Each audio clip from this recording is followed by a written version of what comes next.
Alright, bonjour à tous. Donc, on va regarder Fracture Voronoi. Déjà, pour l'installer, c'est quand même assez simple. Tout ce que j'ai à faire, c'est venir ouvrir mon dossier, le déposer dans 3ds Max.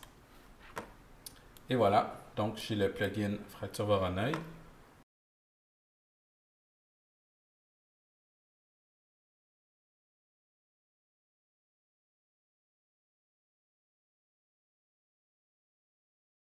Donc, dans ce cas-ci, je vais me créer un mur. Je suis allé chercher ma palette MassFX. Donc, si vous ne voyez pas votre palette MassFX, tout simplement cliquez avec le bouton droit de la souris dans la zone grise ici et vous allez trouver MassFX Toolbar. Des fois, ça se peut que ce soit juste un petit peu plus bas. Donc, dans ce cas-ci, ce que je vais faire, c'est que je vais faire une copie de mon mur. Voilà. Et là, je vais sélectionner un objet. Donc, je vais cliquer sur Pick Object, sélectionner le mur. Je veux que Fracture Voronoi divise mon objet en combien de morceaux. Dans ce cas-ci, je vais me concentrer sur 30 et je vais cliquer sur Break-in 30. Donc, on voit maintenant que mon objet est divisé en plusieurs morceaux. Ce sont des morceaux individuels. OK. Je peux tous les sélectionner, cliquer sur ma barre de MassFX et venir chercher Set Selected as Dynamic Rigid Body. Et lorsque je lance la simulation, donc en cliquant sur le petit play qui est en haut, je vois que le mur se brise en plusieurs morceaux.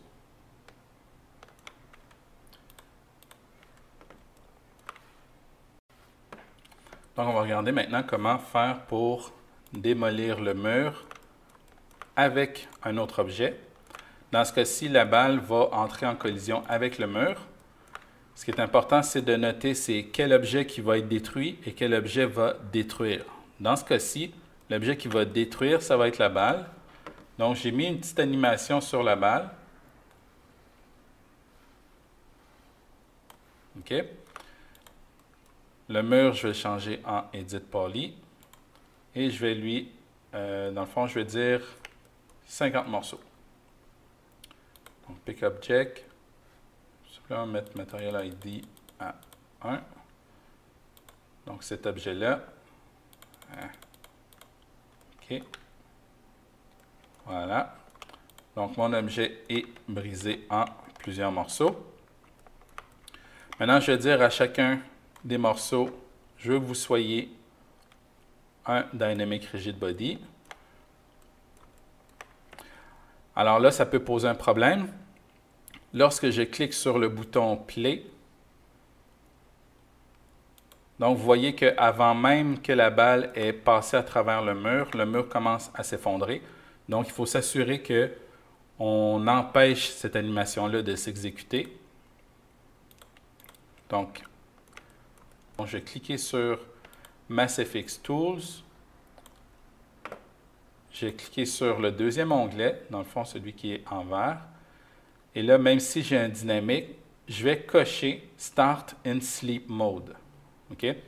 Donc, en cochant Start in Sleep Mode, lorsque je lance la simulation, eh bien, la simulation ne s'exécute pas et elle va s'exécuter seulement lorsqu'elle va entrer en collision avec un autre objet qui lui aussi est un rigid body. Pour l'instant, la balle, ce n'est pas un rigid body. Donc, je vais devoir la modifier. Donc, je vais lui dire, dans ce cas-ci, au lieu que ce soit un Dynamic Rigid Body, ça va être un Kinematic Rigid Body. La raison pourquoi c'est un kinématique, c'est parce qu'il y a une animation en keyframe sur mon objet. Comme ça, aussitôt qu'il va entrer en collision avec un Dynamic Rigid Body qui est en sleep, alors là, les deux vont s'exécuter.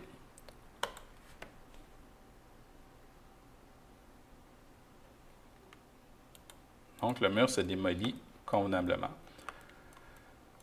Maintenant, je peux jouer avec certains paramètres. Par exemple, je vais sélectionner tous les morceaux. Encore dans mon MassFX Tool, je vais venir sélectionner Multi-Object Editor. Et là, je peux venir jouer avec le bounciness et la friction. Donc, vous pourrez jouer avec les différents paramètres. Juste regarder qu'est-ce que ça change.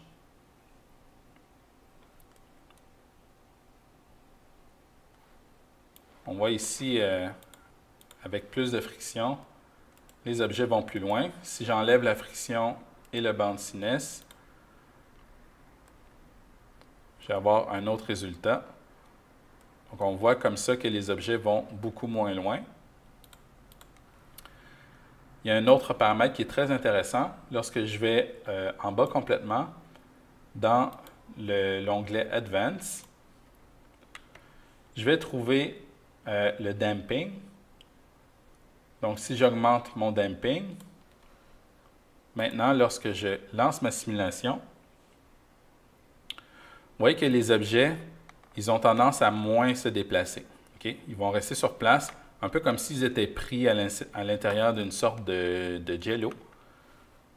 Donc, je vais tout simplement réduire mon damping. Tout à l'heure, j'ai un petit peu exagéré, là, mais là, si je le réduis un peu, on voit maintenant que les morceaux, les débris sont allés beaucoup moins loin.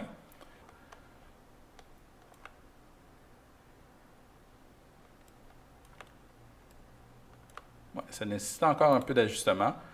Alors, ce sera à vous de décider quels paramètres vous voulez appliquer. Une fois que c'est fait, bien, une fois que vous êtes satisfait, tout ce que vous avez à faire, c'est venir. On va augmenter le timeline jusqu'à 200. Et là, je vais sélectionner juste le mur parce que dans l'immédiat, c'est seulement le mur qui m'intéresse. Je vais cliquer sur la petite clé à molette et avec le petit marteau et venir faire un Bake All. Comme ça, il va tout simplement prendre la peine de rendre en keyframe ma simulation. Voilà. Je pourrais changer mes morceaux en Edit Poly et jouer avec. Dans le fond, je pourrais même effacer la balle et mon animation va être complète.